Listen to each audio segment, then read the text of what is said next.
Hello, welcome. So today we're going to be looking at some r/am I the butthole posts. I'm sure they're going to be just great, as always. So if that sounds like something you'd be into today, then stick around and enjoy. And don't forget to like and subscribe, please. Thank you. Okay, first post. Am I the butthole for unintentionally causing my co-worker's marriage to implode? That's quite the title, isn't it, really? How on earth did you do that? Throwaway because co-workers use Reddit. I, 32M, need to know if I'm the villain here. 2 to 3 years ago, I worked shifts with a married co-worker, Crystal, 33F, who has a husband and a kid. Because it's always just the two of us who are available for shifts consistently, over months, she'd vent to me daily about her marital issues, fights, resentment, petty drama. I stayed neutral, and even defended her husband every time. No flirting, no texting outside of work, never shared my own problems. It was strictly one-sided, and no physical contact, even once. Yeah, I mean, let's be fair. Sometimes it's better not to go telling co-workers things because, I mean, it's a very thin line. It really depends on how the friendship with that co-worker is. But yeah, I think home life and work life should be kept as separate as humanly possible. And I'm sure we're going to find out why. Then, during one shift, I snapped and opened up about my abusive fiancé, now ex. That morning, when I was clearly looking stressed, Crystal asked, "What do you do to relieve stress?" OP. Why would you say that? I responded with, "Jerk off," while walking away. Not a great answer. You think? Later in the afternoon, she asked why I was still upset, and I vented vaguely. Her response was, "Why don't we have fun tonight? You're stressed. I'm stressed too with him." Oh dear. See, this is why you don't overshare with coworkers. Man, she propositioned me for an affair. I shut that down immediately. But later that night, she texted a photo of herself in a see-through nightgown, which her private parts clearly show, said, "Maybe you need one," and asked if I was alone. I replied, "Are you crazy?" and ignored it. The next day, her husband found out. Turned out she sent pictures as revenge because he'd been texting his ex. Her excuse, he did it first. Now her marriage is in shambles. Her husband, who I collaborated with and respected, is humiliated and barely speaks to me. Wait, does the husband work at the same place as you guys as well? I'm confused on how you know the husband so well. Anyway, not important. Co-workers are gossiping about her, but some think I was too friendly with her. No, I mean, let's be honest, you should not have said that you jerk off to relieve stress. That is crossing a boundary, absolutely. But at the end of the day, you only made that one comment if we are to believe what the OP is saying and they are a reliable witness and they haven't ever said anything that's out of pocket or, not appropriate before. Then this person, this co-worker of theirs, has basically heard that one sentence and heard it as a green light to act like a complete pervert. So, yes, OP shouldn't have said it, but one comment does not mean you go sending snaps of your nether regions to your co-worker. Here's why I might be the asshole. I let her trauma dump on me for months, non-stop. Maybe I enabled emotional intimacy that crossed the lines. I vented about my ex once, which unknowingly she used to justify her advance. I don't think it was the venting about the ex. I think it was saying that you like to jerk off on your stress that gave her the green light, to be fair. Her marriage never has been the same again, and I feel indirectly responsible. But I also think that I never flirted, encouraged her, or crossed boundaries. She chose to cheat. I rejected her immediately. Was I just being a decent listener even though I'm not? Or did I screw up by shutting her down sooner? So, did I destroy a marriage? No, she imploded her own marriage, as you put it. It wasn't you. You shouldn't have said what you said because that is kind of like a weird, gross thing to say to a coworker, but it was one comment, if we are to believe that nothing's ever been said like that before. So no, it was her. For sure her. And then down in the comments, Pello Rainbow says, you can't be blamed for her actions, not the butthole. Jack Croy sucks. I have no idea how to say that. Her decisions are on her. You were just an outlet and not a culprit. Sea Pollution 6215 says, and you clearly shut down any attempts at intimacy. And then Deals Up says, she made her own choices and you weren't responsible for her decisions or actions. So yeah, unanimously not the butthole. She was definitely just waiting for someone to give her the ever so slightest hint they'd be interested so she could, do what she did. Next post. Am I the butthole for ignoring my wife for throwing away my late wife's videotapes? Wow. I am writing this because I don't know what to do. I have a daughter with my late wife and her name is Eleanor. Her birthday is coming up in 2 weeks and she's turning 18. Background, me and my late wife, Chloe, has been dating since college. We got older and ended up getting married, and after our wedding she shared news to me that she was pregnant and I was excited that we were expecting our first child. Since it was our first child, we bought a video camera and made little tapes and snippets of her whole pregnancy.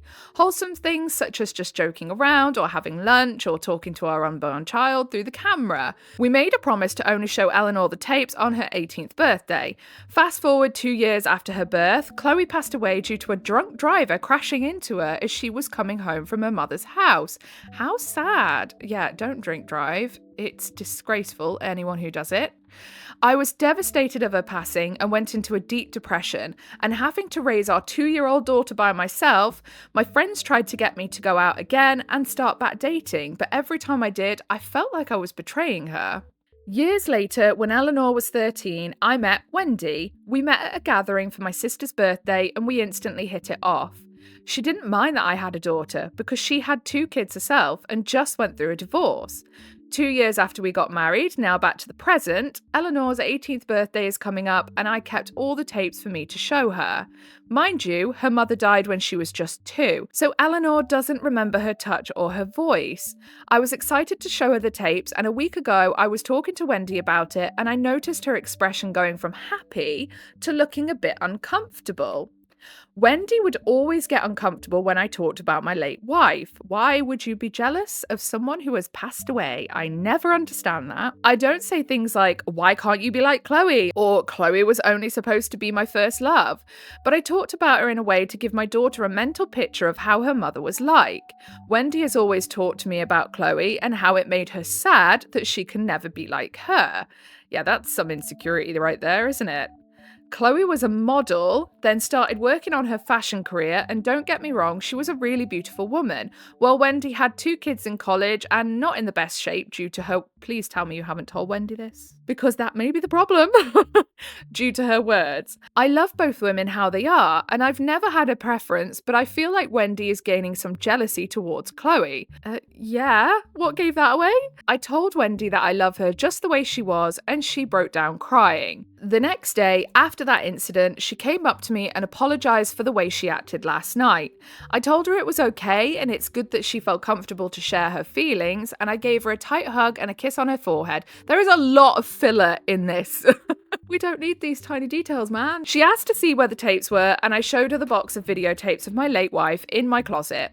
Things were going fine until yesterday morning. I was looking for the tapes because I wanted to put them in a prettier box for my daughter, and when I went to go and find them, the box wasn't in my closet. I looked everywhere, to the point I walked downstairs to see my wife laying on the couch watching TV. I asked her about the box and she told me she threw it away with a neutral expression. My heart dropped and I asked her what she meant, and she told me that I talk about her too much and that I need to move on with my life, so she threw them away as a head start. I was fuming with anger because not only did she throw away what I had left of her, she threw away my daughter's big surprise. We quickly got into an argument and she noticed how angry I was, and so she started apologising. It got to the point I started crying and locked myself in our bedroom. Yeah, that's some sort of sadistic, isn't it? And that's an unhealthy level of jealousy. Like, I know that everyone experiences jealousy at some point or another. We all do. And if you say you don't, then you are a liar. Quite frankly, we all experience jealousy or insecurity about exes or just other things in general. But to go and throw away videotapes of this woman when she was the child's mum, whether it is the husband's ex-wife, well, not really ex-wife, is it? I mean, what would you class that as? If they pass away, they didn't break up, she passed away. So it's not really an ex-wife, is it? Former wife? Maybe? Well, we'll say former wife. Not important. So to throw away those videos, it's not just this guy's former wife, you know?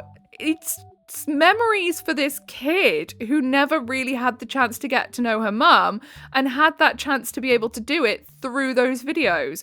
It's very sadistic, actually, and really, really petty and nasty.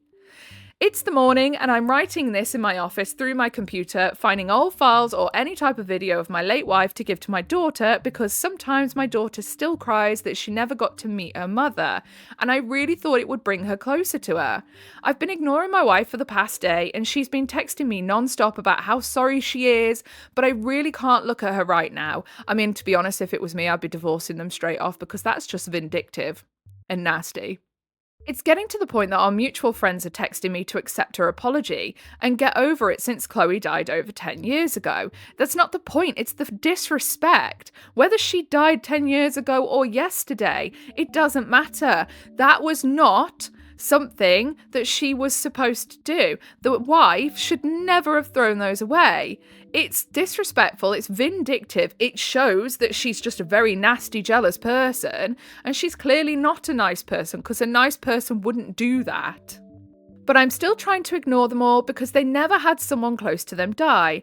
I'm working on finding these files and I'm starting to think I was overreacting. I don't know what to do and I really need help. I don't think you're overreacting. I would be having a divorce straight off. I'm not even trying to be silly or jokey about that. Genuinely, they'd be going in the bin. I wouldn't want anything to do with them after that because it just shows what a nasty person they are. And then down in the comments, Gagglebear says, not the butthole, but your new wife is. To act sorry about throwing a tantrum and then using your sympathy, empathy to show her the videos just so she can throw them away out of spite, especially knowing your plans for them with your daughter. She'd be my ex-wife real soon if I were in your shoes. Exactly. And then Sensitive Media 2024 says, she won't just be my ex-wife, I consider her more dead than my actual late wife. This is so cruel and unforgivable. I can't actually believe that his second wife thought this was a good idea. I truly hope he divorces her and just blocks her everywhere. Unacceptable. Yeah, exactly. My thoughts exactly. She would be completely dead to me. I wouldn't want anything to do with her anymore. That's just so vindictive. And it's not even the fact that she's done this to the husband. She's done this to this poor kid. Like, how awful. Now, this one is really silly, but if I had to read it, so do you. Am I the butthole if I divorce my husband for not wiping his butt? Yes, you heard that right, dear listeners. A grown man who doesn't want to wipe his arse. Disgusting. Yep, this is pretty much the title. My husband recently started saying that he is not going to wipe his butt anymore after using the restroom. He got into his head. He got into his head that alpha males do not wipe, therefore he is no longer doing it. Fellas, is it gay to wipe your ass? He has been, for the past 2 days, been walking around everywhere we go telling guys alphas don't wipe. He is very serious about not wiping and he is not listening to reasoning. I don't know what to do and I fear this might be the start of the end of our marriage. How do I convince him to wipe? I would leave him. As again, with the last one, I'm not even joking. I would leave him. If you are not going to wipe your dirty, shitty bum, then get out of my house. You smelly little rat bag. What the hell? That is disgusting. Wipe your ass, you dirty cretin. fucking alpha males don't wipe. I would say manly men don't care if wiping their ass is a little bit whatever way they think it is. They just do it because they don't want to smell like a pigsty. What is wrong with people? Honestly, all this alpha male bullshit is rotting men's brains, and it's hilarious and scary at the same time. And of course, we have to check out what the comments have got to say on this lovely post. Peach Educational 1749 says, well, that's enough internet for the day. Honestly, same. Greedy Code 4907 says, good lord, I decided to jump on here for a bit because there is a rattlesnake in my garden. Okay. We need more on that, but okay. I think I'll go and see if he wants a cuddle. Can I come? Please. And then Aaliyah 56789 says, I'm sure the snake smells better than the husband. Literally. And I have a snake, and the smells that can come from them sometimes are grotesque, and I would still hazard a guess that they are better than the smell of this guy's ass. Scribe625 says, which is why OP should ask her husband how many alpha males with dirty unwiped asses have S. The answer is none, because what he's doing is disgusting and smelly. I also hope he's responsible for his own laundry, so OP doesn't have to clean his skid-marked underwear. Oh, gross! Not so sweet P says, the laundry was my first thought. No, that wasn't actually my first thought, and I don't know why it wasn't. Do you know what my first thought was? Like, if you're not wiping your butt, like, surely you're gonna get crusties and they're just gonna be flaking off everywhere. That's so gross. The laundry was my first thought. Untidy whiteys.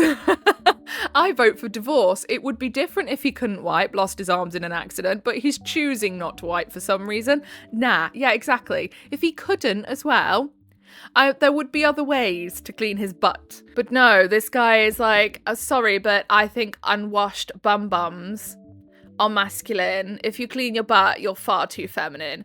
Grow up, man. Like, these people, do they have nothing better to do with their day? Like, if you start to worry about whether wiping your ass or not makes you masculine, it's time to get a hobby. Touch grass, sniff the fresh air. Or take yourself off to a little island. We should just gather them all up, all these alpha males, put them on an island, and they can go beat their chest to their heart's content there, away from us. And I think that's where we're going to leave it for today. I've got appointments coming out of my ears at the moment, so the next few videos may be quite a lot shorter than normal, so I do apologise for that, but they will get back to normal scheduled programming when I don't have just so much to do. But yeah, other than that, if you made it all the way to the end, I hope you enjoyed, and I appreciate you for being here. If you give a like and subscribe, I'd appreciate you even more. Other than that, I hope you have a really good rest of your day, whatever it is you're doing. Goodbye.